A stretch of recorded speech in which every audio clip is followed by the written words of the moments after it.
Vamos iniciar então com a nossa aula de hoje. Nosso tema é o Filho do Homem.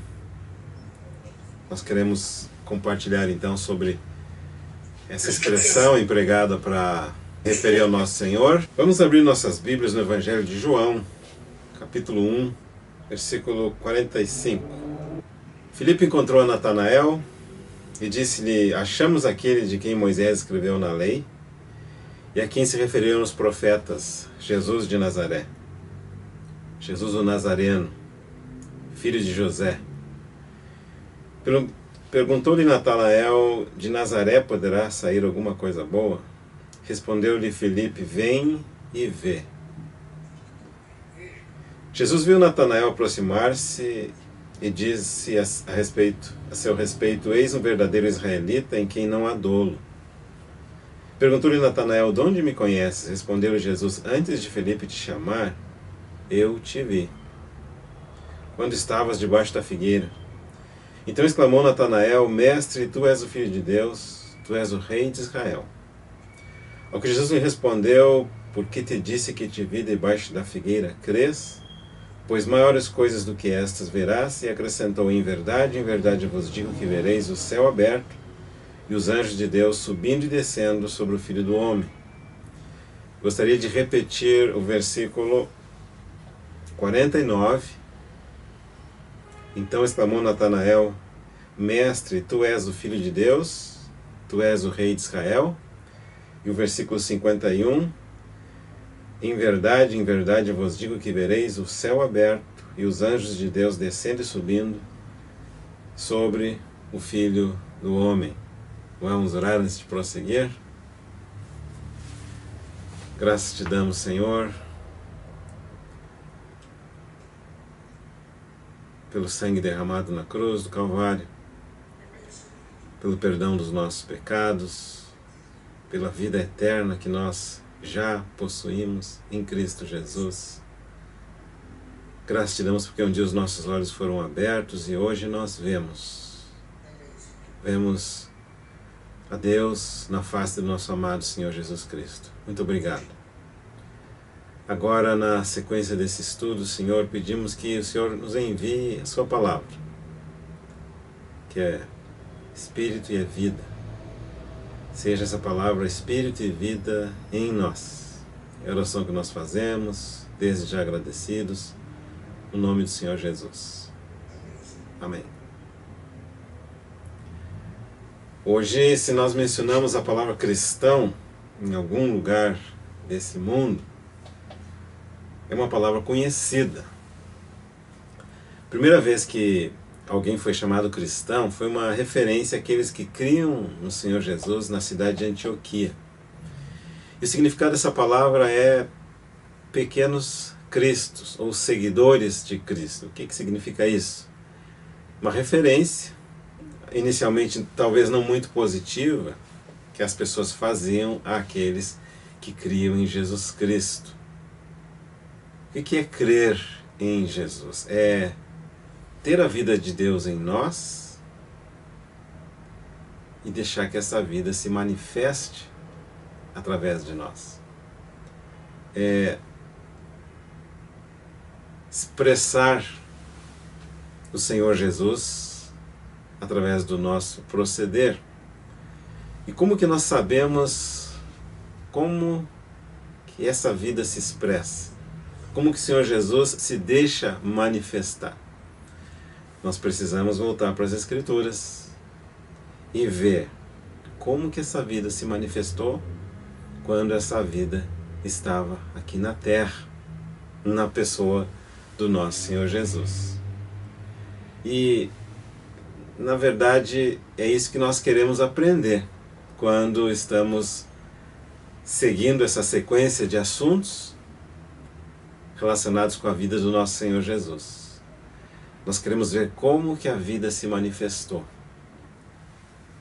E se isso nós aprendermos, nós saberemos como ela se manifesta hoje em nós. Daí a importância desse tema que nós estamos estudando. Não existe uma vida cristã se nós não tivermos uma vida cristã em nós para expressar a vida cristã recebida, a vida cristã expressada. Isso é o cristianismo. Nós temos estudado esse tema maravilhoso e nós chegamos naquele chamamento que o Senhor fez aos primeiros discípulos. Se você prestar atenção, nós estudamos apenas uns poucos capítulos de alguns dos evangelhos. Por exemplo, nós estudamos a informação que nós temos a respeito do Senhor Jesus Cristo antes dele vir ao mundo. Nós encontramos essa informação no Evangelho de João e no Evangelho de Lucas, basicamente. E João fala o que o Senhor estava fazendo na eternidade, antes de se fazer carne. Em Lucas fala das anunciações da vinda do nosso Senhor Jesus, como ele foi anunciado para Zacarias, depois para Maria, depois para Isabel, depois para Elizabeth, através da visita da Maria. Depois nós temos a menção, ainda em Lucas, dos pastores, do João Batista, alguma coisa pequena em Mateus. Depois nós temos a menção do batismo do nosso Senhor Jesus Cristo, essa sim, nos 3 primeiros evangelhos, Mateus, Marcos e Lucas. E depois nós temos esses eventos relacionados com o ministério de João Batista, nos quais nós estamos estudando principalmente no Evangelho de João. Como João Batista testemunhou a respeito do Senhor, como João Batista falou do Senhor para o Sinédrio, para os seus próprios discípulos, e como os primeiros discípulos vieram ao Senhor. Basicamente, Lucas e João. Na classe anterior, nós vemos que a vinda desses discípulos ao Senhor foi por um chamamento. Que chamamento foi esse? O Senhor chamou aqueles primeiros discípulos a serem seus seguidores. Segue-me. Nós sabemos que lá no final do Evangelho de Mateus existe um mandamento do Senhor para os seus discípulos, dizendo: ide a todo mundo, pregai o Evangelho, batizando, anunciando, ensinando a guardar todas as coisas. Mas antes desse ordem para ir, o Senhor faz esse chamamento para vir até Ele. Vinde a mim, vós que estáis cansados e sobrecarregados, vinde, segue-me. O primeiro chamamento que nós temos como cristãos é para vir até Jesus Cristo, nosso Senhor, e andar com Ele. Se você não vem a Jesus primeiro, vai ir com que propósito? Vai ir com qual mensagem? Se nós não tivermos Cristo Jesus para pregar, nada teremos a pregar. Se nós não tivermos a vida de Cristo em nós, que mensagem nós vamos ter? Nenhuma. Daí a importância desse tema que nós estamos estudando. Antigamente, ou naquele período em que o Senhor Jesus Cristo estava aqui na Terra, ir até Ele era um processo basicamente físico. É andar após Ele fisicamente, é sentar na mesma mesa com Ele, é estar na casa onde Ele estava, é percorrer as cidades que Ele estava percorrendo. Seguir a Jesus Cristo nos dias de hoje é por meio da palavra de Deus escrita, revelada no nosso coração. É assim que nós seguimos Ele. Com o nosso espírito nós o vemos, nós o ouvimos e com Ele temos comunhão.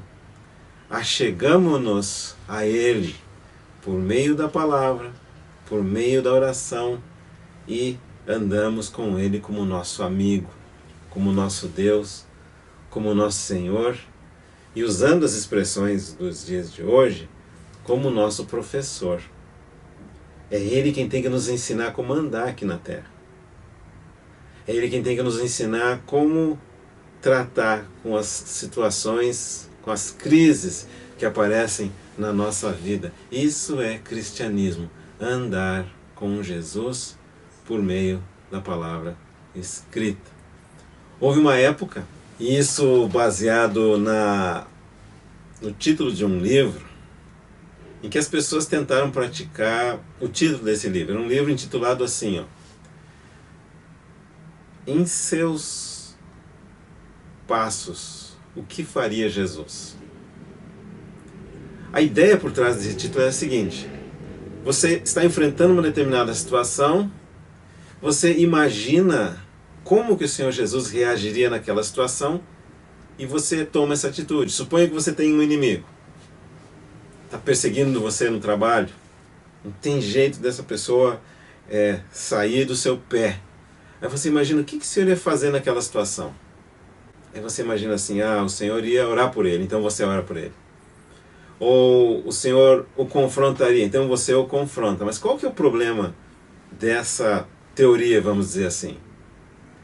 Suponha que você imagina que o Senhor Jesus ia derrubar a mesa de trabalho dele e jogar no chão todo o material de trabalho. Está percebendo onde é que a gente quer chegar? Por que isso não funciona?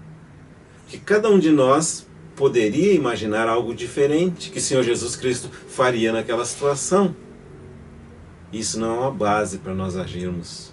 Uma base sólida para nós agirmos é irmos até a palavra de Deus e buscarmos nela revelação. Não é imaginar o que o Senhor Jesus faria, é saber o que a palavra escrita diz a respeito da situação em que nós estamos enfrentando. Esse é o único caminho seguro que nós temos para andar nessa terra. Muito bem, nosso tema de hoje. Nós mencionamos nos versículos iniciais 3 nomes do nosso Senhor. O primeiro deles no versículo 49, Filho de Deus. O segundo deles também no versículo 49, Rei de Israel. E o terceiro, Filho do Homem. Esse relato, está bem no finalzinho do capítulo 1 do Evangelho de João, antecede o primeiro milagre. Esse transformar da água em vinho no casamento em Caná da Galileia foi o primeiro milagre que o Senhor realizou no seu ministério público. Antes desse milagre da transformação da água em vinho, houve o milagre da conversão daqueles primeiros discípulos. O milagre daquelas primeiras pessoas entenderem que aquele Jesus, filho de José, lá de Nazaré, era o Filho de Deus. Deus em carne. Esse é o primeiro milagre, o milagre da vida, o milagre da nova criação. Se você pensar que a nova criação, o que Deus começa a fazer a partir daqueles que encontraram vida em nome de Jesus.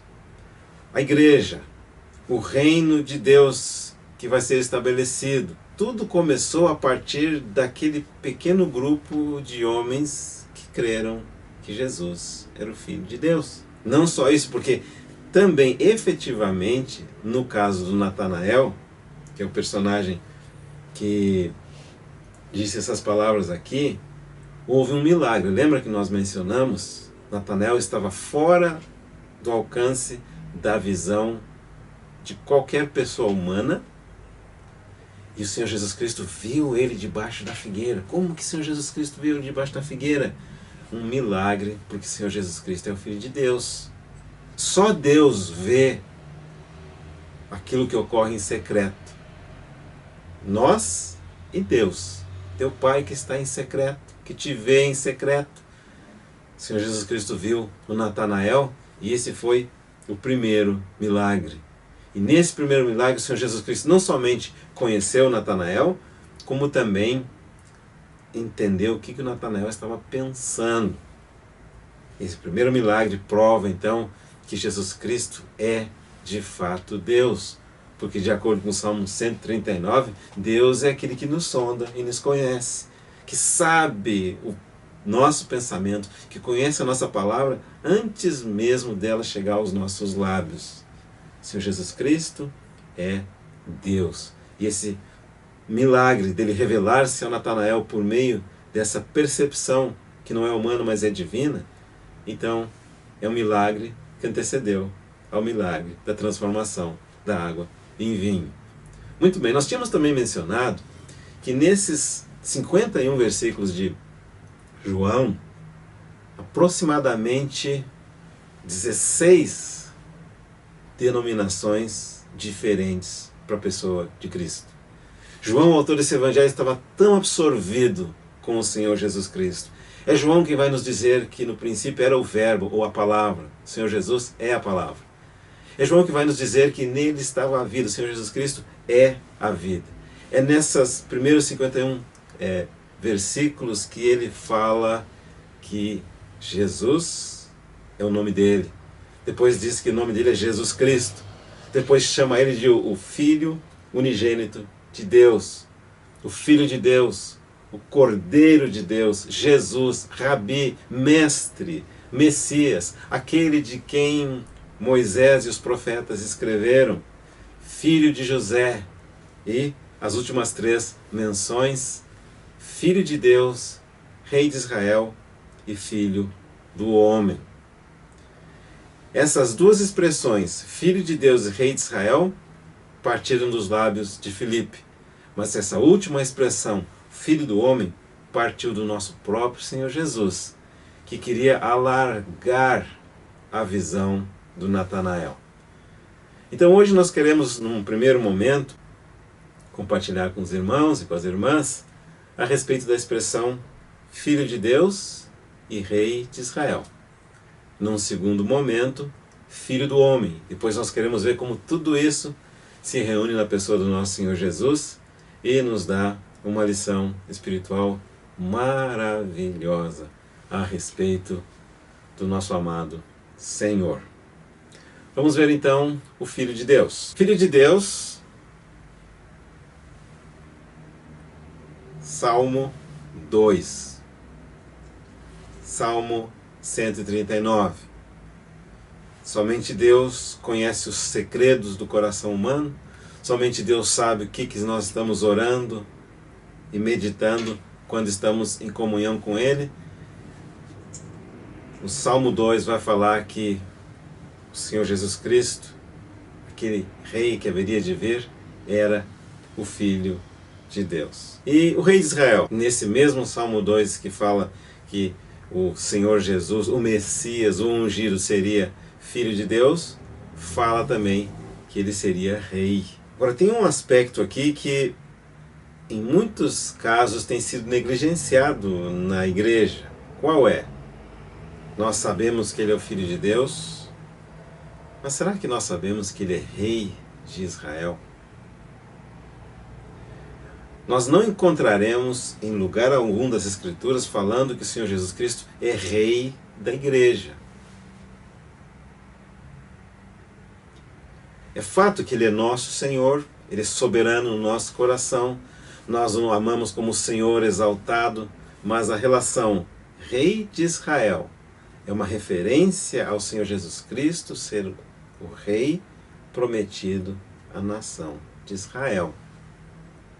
Mesmo quando fala a respeito da nova aliança, essa é a nova aliança prometida lá no Antigo Testamento, esse é o pacto que farei com quem? Com a casa de Israel. Isso é muito importante lembrar que Deus não risca Israel da história.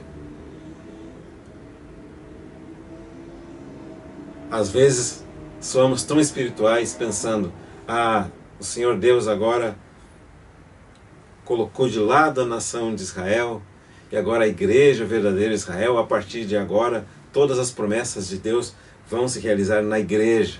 Todas as bênçãos da Bíblia agora são voltadas para a igreja e todas as maldições ficam lá com Israel. Esse pensamento é equivocado. É verdade que por um pouco de tempo o Senhor está apartado de Israel, até que o tempo dos gentios se complete, Quando esse tempo se completar, o Senhor Jesus Cristo e Deus vão reatar a ligação com Israel. Ele nunca vai deixar de ser o rei de Israel. Nós, como cristãos, sabemos que ele é o Filho de Deus. Será que nós sabemos que ele segue sendo o rei de Israel? Por que isso é importante de lembrar? Porque se o Senhor Jesus, e se Deus não for fiel, ou se isso fosse possível, né? Não fosse fiel às promessas que ele fez para Abraão, para Isaac e para Jacó, para Davi e para o povo de Israel, que garantia nós teríamos que ele seria fiel conosco? Você está percebendo porque Israel não pode ser riscado do mapa? Por que o Senhor escolheu 12 apóstolos? Evidente que é relacionado com as 12 tribos de Israel. E esses 12 apóstolos escolhidos pelo Senhor eram os 12 israelitas, escolhidos, remanescentes, verdadeiros israelitas que eram descendentes de Abraão, Isaac e Jacó, que eram também aqueles que amavam a palavra escrita, e para eles foi feita essa promessa da nova aliança. Claro que talvez algum de vocês agora podia ficar triste, né? E pensar assim, mas se a nova aliança foi feita para o povo de Israel, será que nós estamos excluídos? Não. A Bíblia diz que nós somos enxertados naquela família da fé. Mas eles são os originais. Sinto muito de dizer isso hoje à noite, nós somos um enxerto. Graças a Deus, nós estamos no Senhor pela fé. Nós éramos os que estávamos longe e fomos aproximados. Nós éramos aqueles que não éramos povo e fomos feitos povo de Deus. Então, a nova aliança é para nós também. Mas é para nós como que tendo sido enxertados na verdadeira oliveira. O nosso Senhor Jesus Cristo segue sendo aquele que foi prometido a Israel e segue sendo aquele que foi prometido para ser o rei de Israel. Abre comigo no Evangelho de Lucas, no capítulo 1, versículo 31.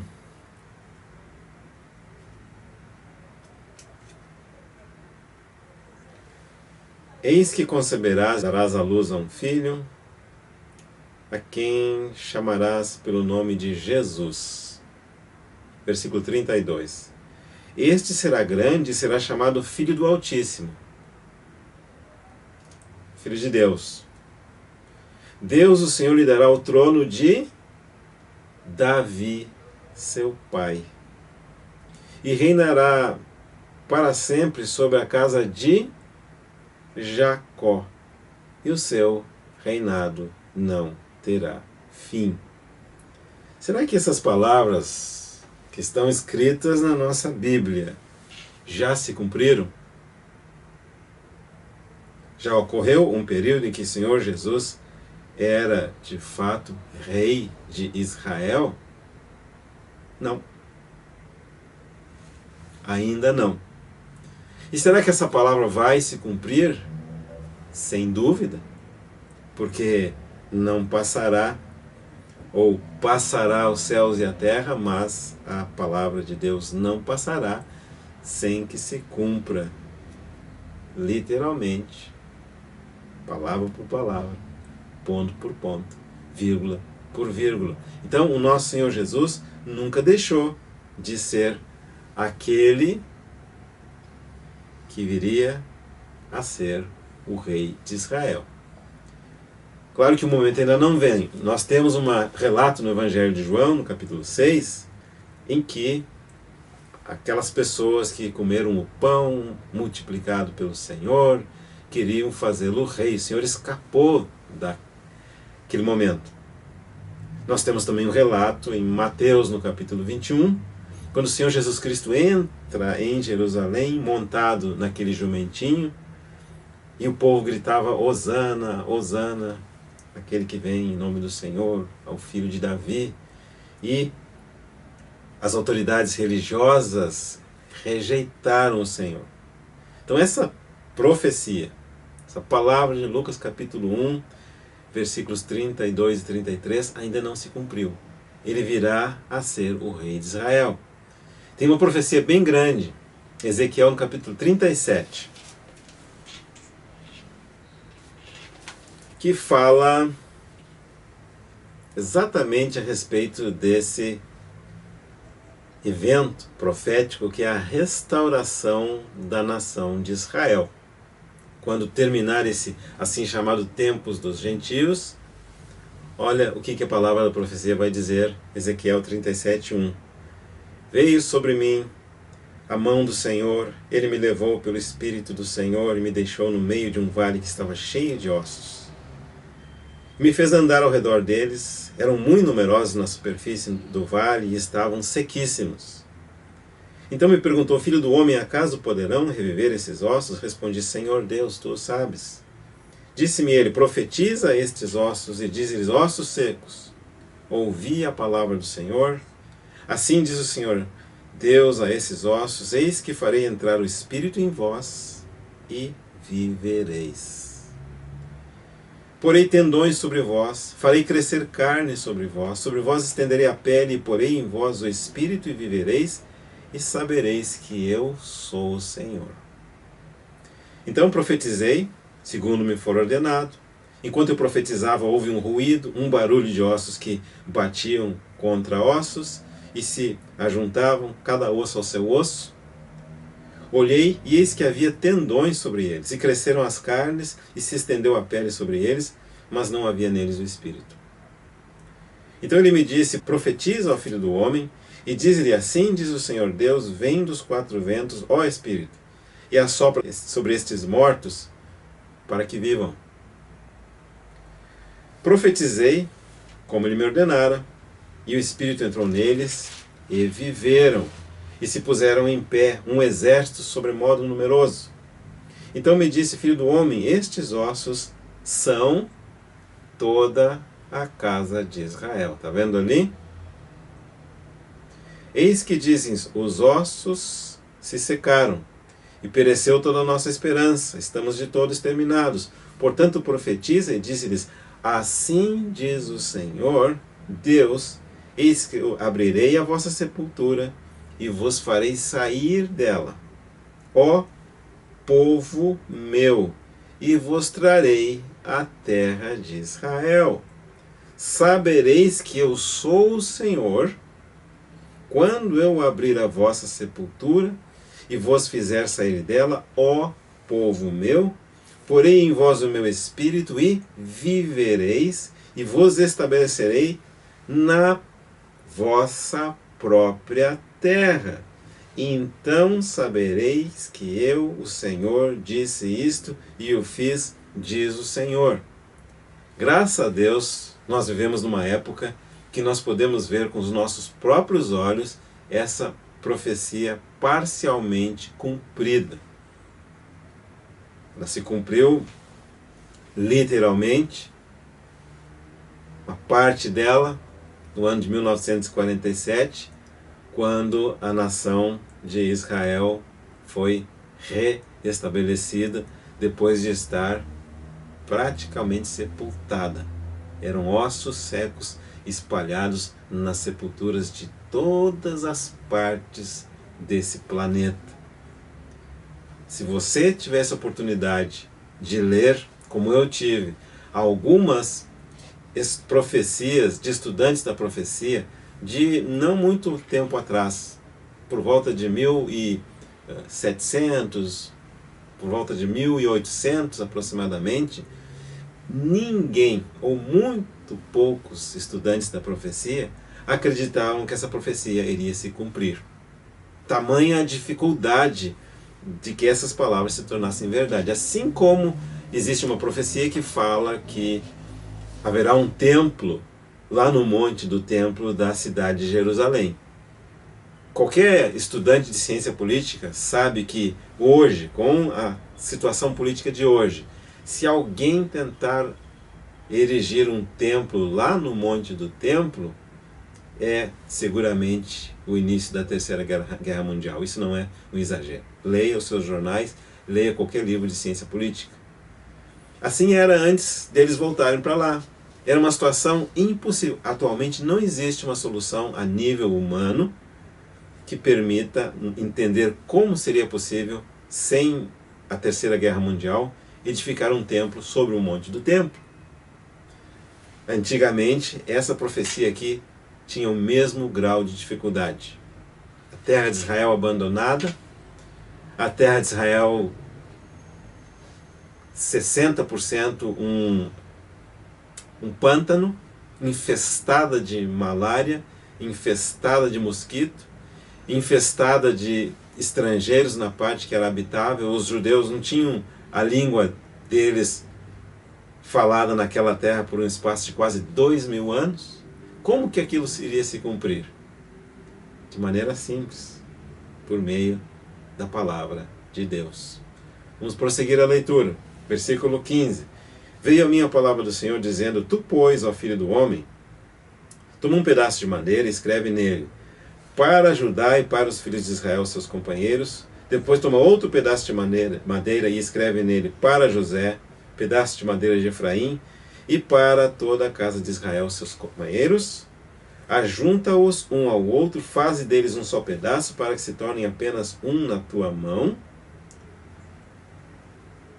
Quando te falarem os filhos do teu povo, dizendo: não nos revelarás o que significam estas coisas, tu lhes dirás: assim diz o Senhor Deus, eis que tomarei o pedaço de madeira de José, que esteve na mão de Efraim, e das tribos de Israel, suas companheiras, e o ajuntarei ao pedaço de Judá, e farei deles um só pedaço, e se tornarão apenas um na minha mão. Os pedaços de madeira em que houveres escrito estarão na tua mão perante eles. Dize-lhes, pois, assim diz o Senhor Deus, eis que eu tomarei os filhos de Israel de entre as nações para onde eles foram, e os congregarei de todas as partes, e os levarei para a sua própria terra. Isso aconteceu literalmente. Se você vai hoje, a nação de Israel, lá encontrará filhos de Israel, por assim dizer, que estavam espalhados no sul da Argentina, na Nova Zelândia, nos Estados Unidos, na Rússia, na Alemanha, na Espanha, na África do Sul, na Etiópia, na China, de todas as partes do mundo, o Senhor cumprindo a sua palavra profética. Farei deles uma só nação na terra, versículo 22, nos montes de Israel, e um só rei será rei de todos eles. Será que essa profecia já aconteceu? Claro que não. Quem que é esse rei que vai reinar sobre Israel, de acordo com a palavra da profecia? É o Senhor Jesus. Nunca mais serão duas nações, nunca mais para o futuro se dividirão em dois reinos, nunca mais se contaminarão com os seus ídolos, nem com as suas abominações, nem com qualquer das suas transgressões.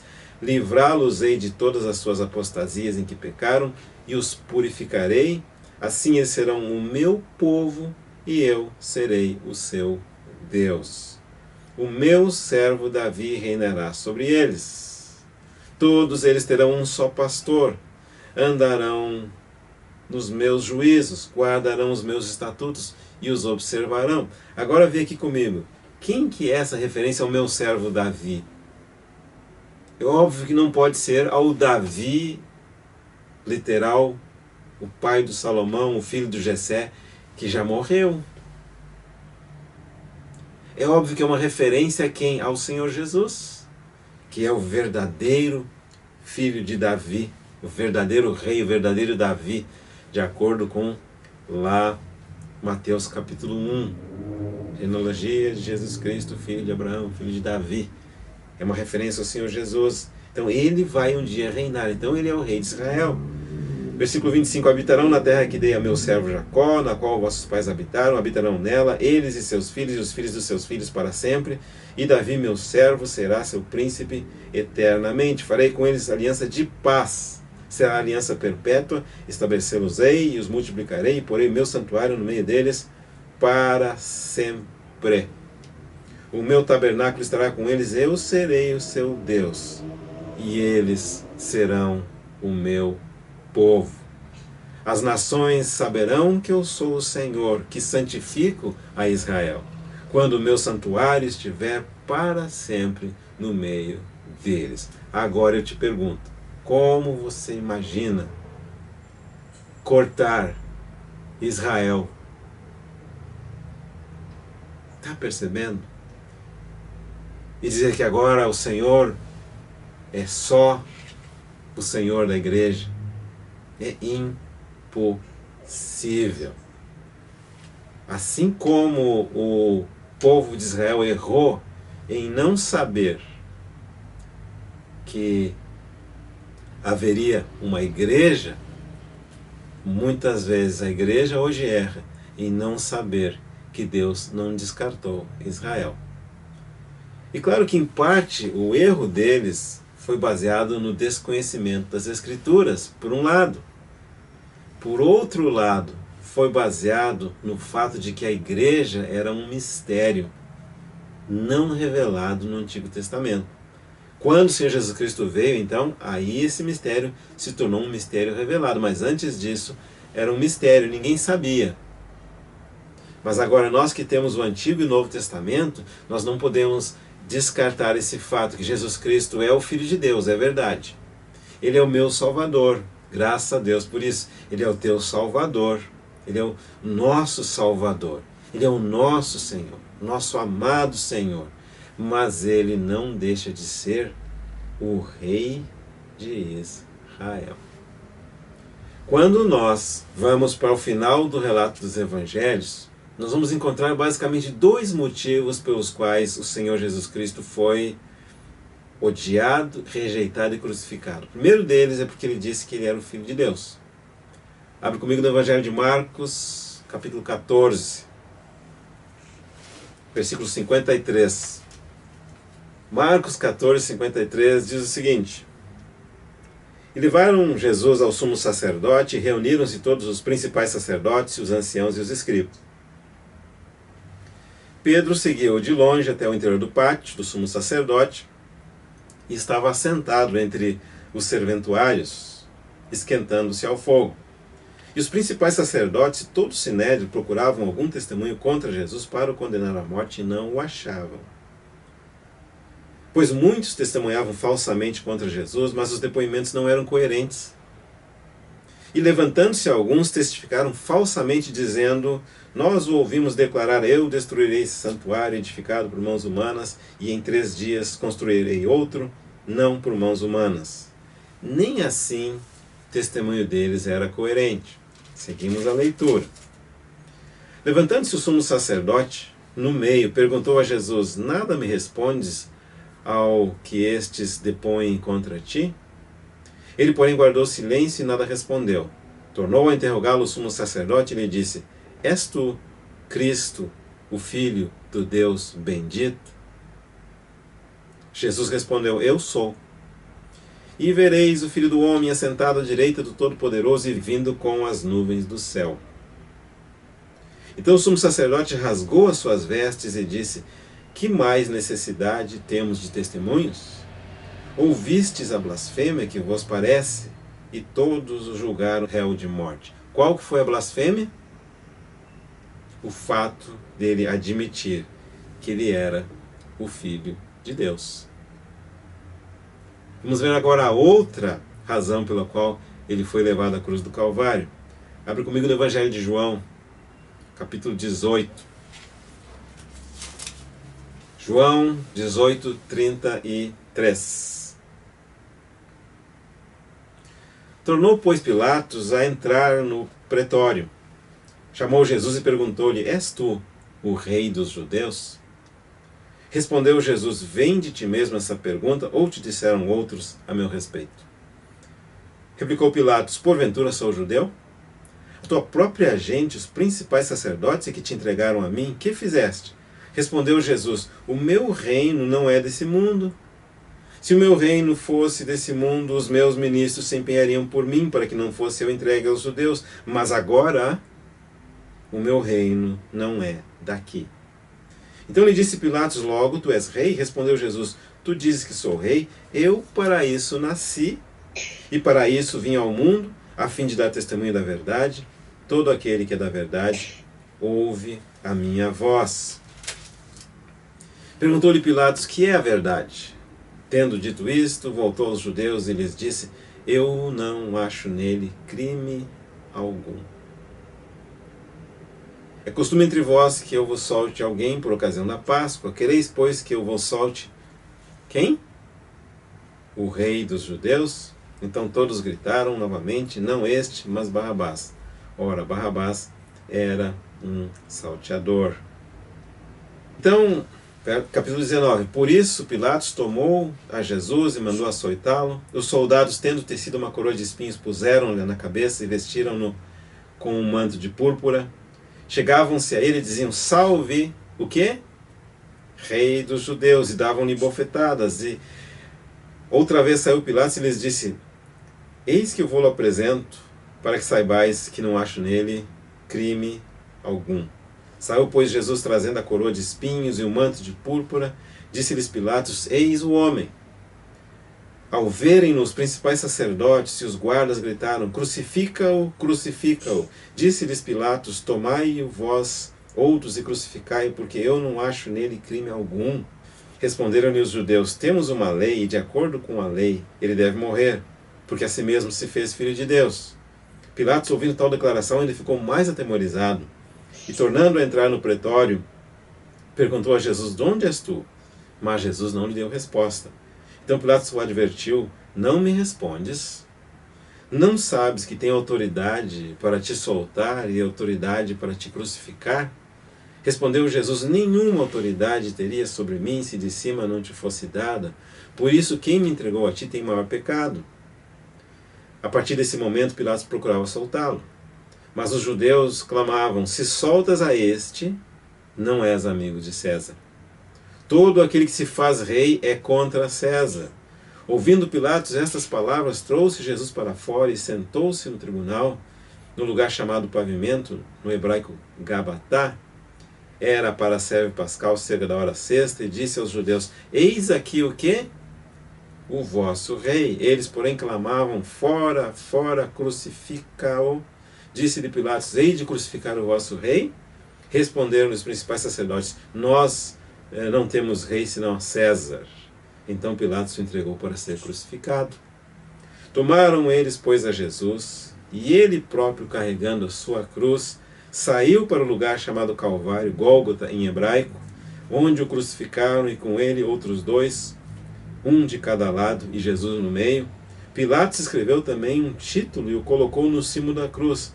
O que estava escrito era: Jesus Nazareno, o Rei dos Judeus.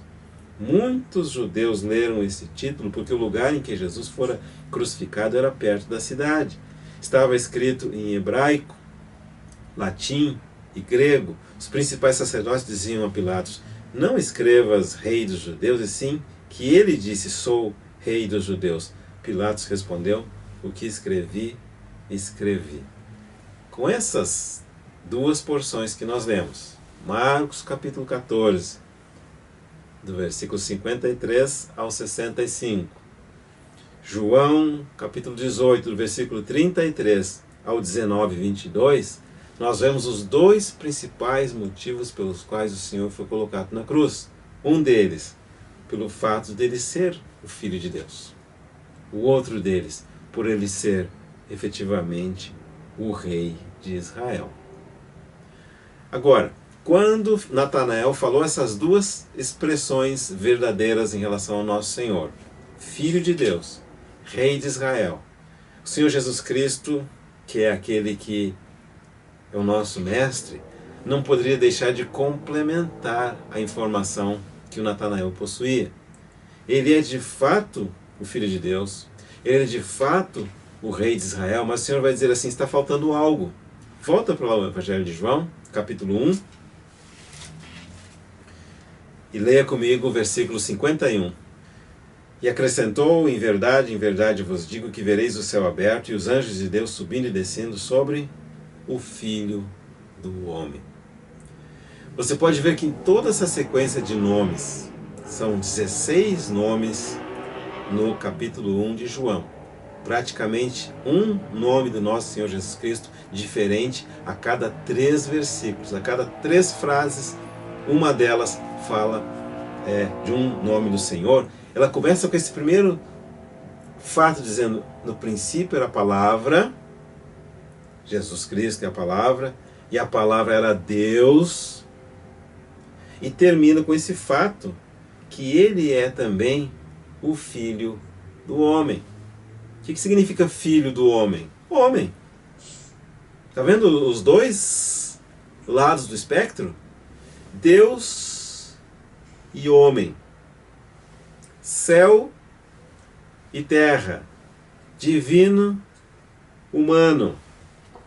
Deus no topo, humano na ponta de baixo. Céu em cima, terra embaixo. E o Senhor Jesus Cristo vai dizer: em verdade, verdade eu vos digo que vereis o céu aberto e os anjos de Deus subindo e descendo sobre o Filho do Homem. Nós já vimos que isso aqui é uma referência ao sonho que o Jacó teve quando estava dormindo lá em Betel com a cabeça na pedra. E a partir desse sonho o Jacó chega à conclusão que aquele lugar onde ele estava era a porta do céu, a casa de Deus. E ele não sabia, mas agora ele ficou sabendo. E ele viu aquele comunicação entre céus e terra. Jacó, naquela ocasião, pensava que ele estava sozinho, sem saber o que seria do seu futuro, mal sabendo para onde iria, fugindo da sua casa. Ele era rico, agora era pobre, não tinha nem onde reclinar a cabeça. Ele dormiu tendo uma pedra como travesseiro. Jacó pensava que a carreira dele estava terminada. Quando ele pensou nisso, o Deus de Abraão, o Deus de Isaac e o Deus de Jacó se revelou para ele, dizendo que ele viria a ser uma grande nação e que através dele seria uma bênção para todas as nações da terra. E naquele sonho ele vê o céu e a terra conectados. E exatamente sobre essa passagem que Natanael estava meditando quando o Senhor ouviu debaixo da figueira. E nessa palavra do nosso Senhor, ele revela para o Natanael quem que era aquela escada que liga céu e terra. Essa escada que liga céu e terra é Jesus, o Filho de Deus. É Jesus, o Rei de Israel. É Jesus, o Filho do homem. Desde que entrou o pecado na humanidade, céu e terra têm estado separados. Os nossos olhos humanos não podem ver a Deus. A terra cheia de violência, cheia de corrupção, cheia de abortos, de assassinatos, de estupros. A grande multidão do povo não sabe que Ele é Deus. Existe, graças a Deus, um grande número que sabe, mas ainda assim nós amamos aquele a quem nós nunca vimos. Nós seguimos aquele a quem os nossos olhos nunca vimos. Alguns de nós, muitos anos. Alguns de nós, muitos anos em abundância, seguimos ao Senhor. Outros de nós, muitos anos, escassez do ponto de vista material. Continuamos seguindo ao Senhor. Por que que nós não podemos ver a Deus? Por causa do pecado. Por que que céus estão separados da terra? Por causa do pecado. Mas graças a Deus, quando Jesus Cristo veio a essa terra, Deus veio a essa terra. Ele trouxe consigo o céu para poder trazer o céu para nós. Ele deixa a glória da sua divindade para assumir a nossa humanidade e na sua pessoa reunir céu e terra, divino e humano. Graças a Deus por isso. Jesus é o Filho de Deus. Jesus é também o Filho do homem. Filho de Deus, título celestial. Filho do homem, Rei de Israel, título terreno. Tem alguns estudiosos da Escritura que querem ser, na sua visão ainda parcial, eles querem ser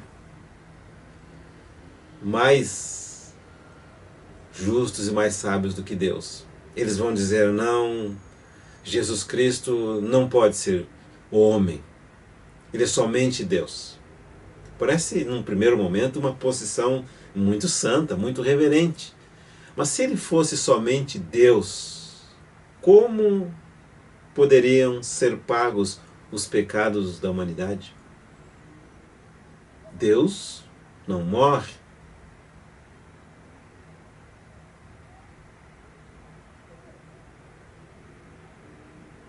E se ele fosse somente homem, como ele poderia salvar-nos? Com qual poder? Homem não pode salvar-se a si mesmo. Está percebendo porque é tão importante nós entendermos que ele é 100% Deus e 100% homem? Como que isso é possível? Isso eu não sei agora. Mas uma coisa eu sei, é o que a Bíblia diz. Graças a Deus por esse título maravilhoso, o Filho do Homem. Na verdade é uma denominação empregada somente pelo Senhor Jesus Cristo para referir-se a si mesmo. Na verdade tem talvez uma outra porção na Escritura em que alguém se refere a ele como Filho do Homem, questionando alguma coisa, mas na totalidade das vezes que essa palavra é empregada no Novo Testamento, ela é empregada pelo Senhor Jesus Cristo para referir-se a si mesmo. São 3 os nomes principais do Senhor no Novo Testamento. Jesus, que aparece 542 vezes. Senhor, que aparece 174 vezes. E Filho do Homem, que aparece 81 vezes dentro dos Evangelhos. 81 vezes. Depois, 4 vezes fora dos Evangelhos. Quem é esse Filho do Homem? Claro que Filho do Homem é homem, verdadeiramente humano, um ser humano. Onde nós encontramos referência a ele? Abre comigo no livro de Salmos, Salmos capítulo 8. Ó Senhor, Senhor nosso, quão magnífico em toda a terra é o teu nome, pois expuseste nos céus a tua majestade. Da boca de pequeninos e crianças de peito suscitaste força por causa dos teus adversários, para fazeres emudecer o inimigo e o vingador. Quando contemplo os teus céus, obra os teus dedos, e a lua e as estrelas que estabelecestes, que é o homem que dele te lembres, e o filho do homem que o visites? Fizeste, no entanto, por um pouco menor do que Deus, e de glória e de honra o coroaste, deste-lhe o domínio sobre todas as obras da tua mão, e sobre seus pés tudo lhe puseste. Então, quando fala aqui, Filho do Homem para que o visites, lá no livro de Hebreus, vai interpretar que esse Filho do Homem é evidentemente uma referência a Jesus. Hebreus capítulo 2, versículo 5. Pois não foi a anjos que sujeitou o mundo que há de vir, sobre o qual estamos falando. Antes alguém em certo lugar deu pleno testemunho dizendo que é o homem que dele te lembres, ou o filho do homem que o visites. Fizeste-o por um pouco menor que os anjos, de glória e de honra o coroaste, e o constituíste sobre as obras de tuas mãos. Todas as coisas sujeitaste debaixo dos seus pés. Ora, desde que lhe sujeitou todas as coisas, nada deixou fora do seu domínio. Agora, porém, ainda não vemos todas as coisas a ele sujeitas. Vemos, todavia, aquele que por um pouco, tendo sido feito menor que os anjos, Jesus, por causa do sofrimento da morte, foi coroado de glória e de honra para que, pela graça de Deus, provasse a morte por todo o homem. porque convinha que aquele que, por quem todas as coisas existem, conduzindo muitos dos filhos à glória, aperfeiçoasse por meio de sofrimentos o autor da salvação deles. Nós não temos dúvida, lendo essas passagens aqui, que Jesus é de fato o Filho do Homem, que assumiu a humanidade, sendo Deus, permanecendo Deus, assumiu a humanidade para poder nos trazer a salvação. Mas não só isso, nós sabemos que enquanto que o homem, primeiro homem criado, se corrompeu, pecou contra Deus e se desviou do propósito de Deus, o segundo homem, Jesus, não se corrompeu, não pecou e cumpriu e vai cumprir plenamente o propósito para o qual Deus criou a humanidade. Em Jesus Cristo, o propósito da humanidade, segundo Deus havia se proposto quando nos criou, vai ser plenamente cumprido. Está vendo daí a importância dessa expressão, o Filho do Homem? Jesus Cristo Deus, Jesus Cristo homem, Jesus Cristo o Rei de Israel, e um dia nós veremos Jesus Cristo como o soberano dos reis da terra. Que impressionante é a palavra do nosso Senhor. A nossa oração qual é? Que o Senhor siga falando conosco, que siga revelando esse maravilhoso Senhor. Sugiro que você que anotou as passagens mencionadas no compartilhar de hoje, volta a elas com mais tempo, releia elas à luz dessas verdades que nós tentamos descortinar aqui, junto com os irmãos. Vai se apropriando dessas verdades e permita que o Espírito Santo amplie a nossa visão a respeito da glória e da grandeza do nosso Senhor e da sua obra.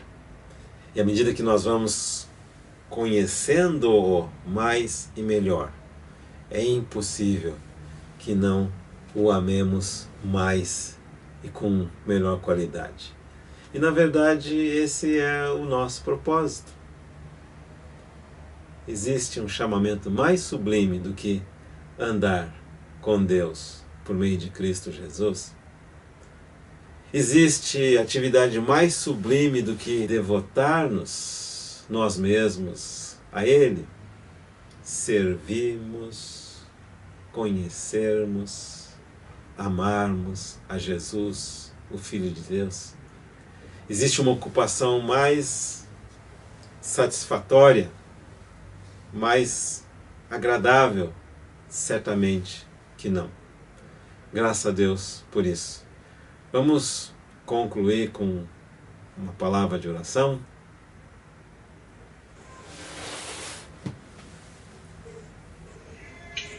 Obrigado, Senhor, por esse momento aqui. Olha a sua palavra. Olha a vida de Jesus. A sabedoria de Jesus. O projeto que Jesus tem, que a igreja, nos incluindo, trabalhando no coração de cada um, mudando a vida de cada um, mudando a direção de cada um. Obrigado por essa obra maravilhosa que o Senhor fez naquela cruz. Obrigado que o Senhor é um Deus que não abandona, que é um Deus que protege, que é um Deus que muda o nosso caráter. Obrigado pelo Espírito Santo que faz morar em cada um. Obrigado, Senhor, por podermos ser chamados filhos de Deus. Esse privilégio tão grande. Podemos escutar essas palavras, essa pregação da vida maravilhosa, da vida de Jesus. que nós amamos profundamente, Amém. e queremos continuar amando profundamente, para um dia possamos encontrá-lo, estar aos seus pés. A Bíblia diz que nós podemos pedir algumas coisas ao Senhor. Uma delas é aumentar a nossa fé. Amém. Senhor, aumenta a nossa fé, para que possamos andar em novidade de vida, para que possamos não afastar do Evangelho. Nos ensina, Senhor, cada dia mais, com a sabedoria que vem do alto, a sua sabedoria. Estudarmos a sua palavra, para entendermos o caráter, o amor e a obra de Jesus Cristo. Amém. E mais, Senhor, eu quero agradecer ao Senhor. Muito, muito, por tudo que o Senhor fez por nós e há de fazer. Amém. Eu sou grato, Senhor, muito grato, pela transformação que você tem feito na minha vida, pela vida dos meus irmãos, das minhas irmãs, da minha casa. Cuida dos nossos filhos, Senhor. Enfim, Senhor, de toda a congregação, dos nossos filhos.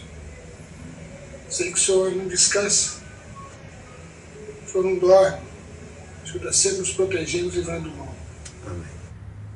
Mas que essas palavras foram ditas hoje aqui, que elas possam aquecer o nosso coração e que elas possam ficar gravadas também na nossa mente. Amém. Agradeço em nome de Jesus. Amém. Amém. Muito obrigado, Senhor, pelo seu grande amor para conosco, pela sua palavra, pela vida de Cristo em nós. Oramos agradecidos no nome do Senhor Jesus. Amém. Amém, Senhor. Amém. Amém.